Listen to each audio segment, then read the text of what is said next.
Hi, I'm Jessica Salaji, publisher of thegeorgiavirtue.com. We're so excited to offer a compilation of videos this election season. The TGV Candidate Spotlight Series is an independent video feature produced with one goal in mind: providing voters with as much information as possible before they head to the polls. There's no agenda, we don't make endorsements, and we aren't beholden to any giant media corporation. The series is produced thanks to our advertisers and the generous donations made to the TGV Sunlight Fund and communities we cover. We extended an offer to all of the candidates seeking office this year, and to ensure the integrity of the questions and in fairness to all the opponents, every interview was recorded prior to the release of the videos in that race. For that reason, candidates who did not agree to an interview prior to the air date for their race will not be featured in this series. Thanks for tuning in, and don't forget, you can find more content on this election cycle and much, much more on thegeorgiavirtue.com.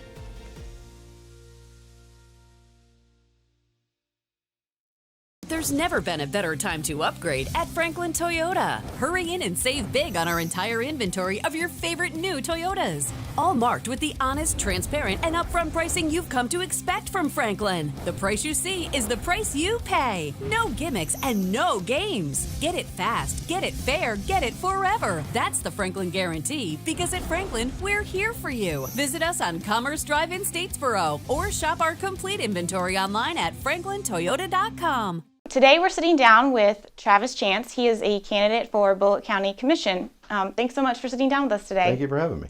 Why don't we just start off with you telling voters a little bit about you and your background and your ties to Bulloch County? Absolutely. First and foremost, husband to Shannon, father of three, to Mason, Max, and Merritt. I have been a resident of Bulloch County for almost 25 years. Went to Georgia Southern University, graduated, started my financial services career planning. CFG Wealth Management is our company that we have here locally in Statesboro. So been a business owner for almost 20 years, and actually served as a city councilman for 10 years and mayor pro tem for 2 of those. So you're running on the Republican ticket, but it's also a local race, so it's a little bit different. You don't have the same contentious hot button items that we do, thankfully, in the state and national arena. But thank God. Right. But how would you describe your approach to local government and just your position as a city council person or as a county commissioner in whole? Like how do you look at the job? I think one of the biggest things that I feel drew citizens to me in the past and hopefully will in the future is the first thing a county commissioner needs to be is a good listener. We don't know it all. No matter what anybody thinks, no one knows it all. And that's our job, is to go out, listen to the community, listen to the citizens, let them tell you and respond in a fair way. That's really the only thing you can do, because at the end of the day, I'm a citizen like everyone else.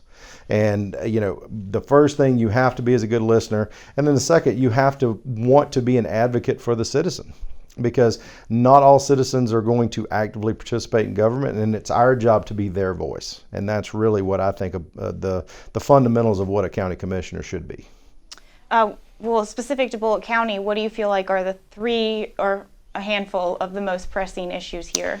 That is and has not changed since I was on city council and ran for commissioner back in 2018. One of the first things is obviously growth. That continues to obviously be contentious because our community has been blessed. We have great services. We have great infrastructure. We are centrally located to Savannah. We are a community where people strive to achieve where we have gotten as far as our overall community feel, the development countywide. A lot of the COVID issues really made people start to look elsewhere other than Savannah and some of the other larger cities, and they really found Bulloch County as a place where they can call home. And I really feel like that's what draws them to our community. That was number 1. You wanted 3. So as far as what I feel like from talking to the citizens thus far, a couple of the things that actually kind of all work together are the fire safety and and protection law enforcement services. Fire and safety, I think, is something that's going to be a challenge no matter what, and whether you're within the 5-mile district, whether you're outside the 5-mile district, you want to make sure your home and your land and your valuables are protected, and as well as your family. So I think that's always an area that we need to strive to keep improving. And then, of course, the sheriff's department, our community and our county keeps growing and growing and growing. How do we retain, attract new law enforcement officers? How do we continue to grow the department? But at the same time, we have to be cognizant of the taxpayer, because there's, as many people say, there's only so much butter and so much bread, and we got to make sure that we can spread it evenly. So I think those are definitely areas that we need to address. You mentioned the contentiousness of development, and one of the things that seems to routinely come up at commission meetings is planning and zoning and how that ties in with the comprehensive plan, and the balance of too much growth and not enough. Mm-hmm. And there's always this argument of, well, the employees recommended this, and the planning and zoning commission or the council recommended this, and then the commissioners did this, and sometimes they're not all the same. Mm. So I mean, you've had some experience with this on city council, but how does all that tie together? How do you weigh all those factors? Because they're part of the process for a reason, but you are the elected official, and you are the one, if you are elected, you'll be the one that's accountable to the voters. I feel like you have to be fair to all parties involved. That's the only way you can achieve that. I know many of the areas that we would have similar, maybe not as quite as heated of discussion as I've seen lately, but you have to get all the stakeholders involved and find out, is there any common ground? Now, once again, I am not in favor of giving a blank check across the entire community and saying that every single acre of farmland is on the hit list and it is subject to be developed at some time in the future. It's not, and it shouldn't be. We have to be strategic about where we place development, and we also have to be strategic about what we allow, right? I think that some of the neighboring areas that have a very large basically agricultural basis, I don't think, obviously you're not going to put something that doesn't fit the master plan, or you shouldn't, the comprehensive plan. I think deviating from that really, and I believe I even have used this in the past, it's very tough to put the genie back in the bottle. Once, if you have a plan in place and you begin to deviate, it's very difficult to say, okay, when do you course correct too much? Do you overcorrect? What's going to be allowed? And that's a very thin line to have to walk. The argument about keeping a lot or the majority of the farmland or all farmland as just agriculture, I think is going to be a challenge, because you have to look at it from the property owner as well as the neighbors as well as the developer that's looking to purchase it. There has to be a happy median, and that's where the county commission should get all the stakeholders together and try to create that dialogue, because that's what's going to actually begin to, I think, heal some of these open wounds that are created by some of the content that we've seen lately. What do you feel like is the most important component of that process in making sure that you get all the stakeholders at the table? Like, how do you accomplish that? How do you, because usually you're on yes and no, like absolute. So what do you do to draw them in? Well, for instance, if you have a piece of property that someone is looking to purchase to redevelop, or purchase to put a development, housing, whatever the case may be, the surrounding property owners are going to know when that happens, and it's our job to reach out to them to say, tell me what your concerns are. Go ahead and start addressing them before they even come to the commission, if possible. And I think a lot of that discord will probably not get to that point, or to the point of being contentious, because at the end of the day, I don't think anyone sets out to hurt anyone. It's just, we sometimes, human nature, we can have differing opinions, and I think the opening the channel of communication is the key to unlocking what can and can't be done, and what's actually appropriate for the community. This next question, I recall when you were on council that this was something that you had a lot of opinions on. It was employee benefits. Mm-hmm. I think it was maybe 10 years ago at this point in Bulloch County, there was a study done on retirement and what kind of plans we should be offering all county employees, because, and it's only really become more of a recruitment thing and a retention thing. You know, we want people to stay here and keep their institutional knowledge, but they need something to stay for. And we had a study done. You know, they've talked about doing another study. I think the sheriff promoted one at a county commission meeting not too long ago. Where do you fall on like the give and take of, you know, defined benefit plans and I guess pensions that sometimes for governments are unsustainable, but are really what a lot of employees are looking for so that they can invest and stay and know what they're getting on the back end? That's a very interesting question.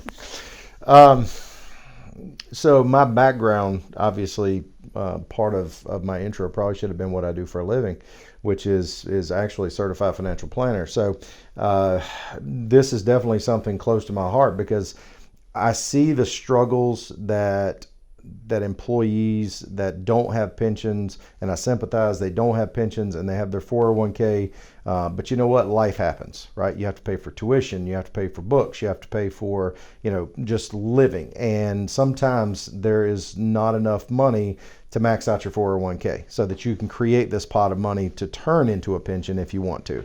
On the other side, I see, not to play devil's advocate, but it is what it is. The cost of a pension now, with the life expectancy of a retiree, the cost of providing that guaranteed benefit, it's very large. So I think it's a combination of trying to accommodate the employee, give them a benefit that they can be proud of, they can work for. Whether pensions are the right option or not, I'll be quite honest with you. I don't know if the true bill was put before the citizenry, if they would want the county commission to pay what it would cost to give everyone a pension. I would really think that might be a challenge. So I do think there is a happy medium. There are some employment plans that may offer assets that they can put inside of their qualified plan to provide a pension-like income. I think there are options, but I do think it's going to take some thought, and I do think it's going to take some work to be able to find something that's going to be attractive, but also not costly enough to the taxpayers where it's just unaffordable. Taxes, everyone's favorite topic. Oh, I love taxes. No, just kidding. Are they too high? Are they too low? Are they just right? How do you assess that? How do you take your approach on that? My philosophy on taxes is from a citizen. I believe it was Learned Hand that said that you are not under any obligation to pay any more in taxes than is absolutely owed. And I feel that in Bulloch County, the commission so far has done a great job of trying to keep taxes low and services high. But as all things, if citizens want higher services, we have to pay for them. And how do we pay for them? Well, there are things like SPLOST, T-SPLOST, that can help pay for roads and infrastructure. There are ways to help generate those tax dollars that do not put a overly burdensome impact on our citizens. And I think that's our job as commissioners, to go out and try to find where are the dollars that we can get to add services without adding burden to the citizens. Are we spending, as a county, are we spending money on the right things? Are there things you would like to add or maybe do a little less of? Have you had a chance to consider that? Well, I'll be honest with you. I don't think it's changed a great deal in the last 4 years. And I will tell you, there are always opinions. That's the reason there are 6, not 1. I'm sure that there are many things that I would like to see at least explored that some of the commissioners may not, and vice versa.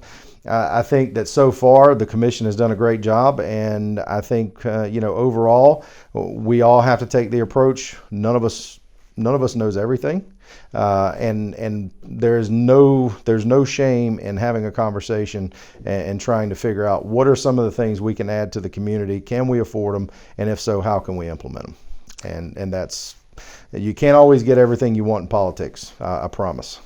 You touched on something that kind of leads into my next question, which was about having the conversation, and I mean just being out there and having the conversation, I think, in the public light. So do you feel like the county is transparent enough, and irrespective of your answer, do you feel like there are things that could be done to make the county more transparent? I'll be very honest. I've never had a interaction where I felt the county was not being as transparent as they should be. I think overall, there's always things we could do better. We all have room for improvement. We're all human. As far as things that I would like to see done, I think they're actually being done. Whenever when I was getting off of city council, because obviously my wife and I moved, we ran for county commission in 2018 against Commissioner Gibson. We lost. So one of the things that we have definitely seen is with the meetings being aired via YouTube, your channel, whomever, I think that does, in my opinion, go a long way into adding that layer of transparency, because it gives the ability for anyone who wants to watch that meeting the ability to watch the meeting. They can't say, well, they weren't there, they didn't know. If they like to participate, that's definitely a way they can do it and still have their busy schedule. It gives us the ability to access it pretty much 24/7. Why do you want this job? Why now? Why do I want this job, and why now? Why not? Obviously, being an elected official, I think is really something. If you're called to serve and you feel you're called to serve, we should all try to give back to our community as much as we can. It's something that I feel like I can definitely bring a considerable amount of additional open lines of communication with the elected officials that are still in office. I think that there's a lot of things that the city and the county, if there was a way to bridge the gap, I feel that we could benefit all citizens, not just those that reside in the city and not just those that reside in the county, because at the end of the day, we're all members of the Bulloch County community, right? So I feel like there are definitely things that we can add. I have 10 years of experience in leadership, and this is something that I feel passionate about because I want to leave this county in a better place than when I found it, for not just the citizens in the county, but for my 3 girls. What's one thing you want voters to know about you before the May 24th primary? The one thing I'd like to remind voters is my role is to serve you. My role is to listen to you. My role is to be a voice for you, because there's a lot of times when there are things that people want, but maybe they don't know how to go about getting them. That's what my job is. That's what most politicians should be doing, or I should say elected officials. I think politician's a 4-letter word. As an elected official, you should be accessible to your constituents, and you should serve your constituents and their best interest. And if you do that, then I think you're probably doing a great job, and that's what I want to do for Bulloch County. And where can people learn more about you or your campaign? You can actually go on Facebook and like our page, as well as look at any of our past posts. And we're going to be posting throughout the campaign and the election, and we look forward to seeing you on the trail. Well, thank you so much for sitting down with us, and good luck on the campaign trail. Thank you. 4 weeks.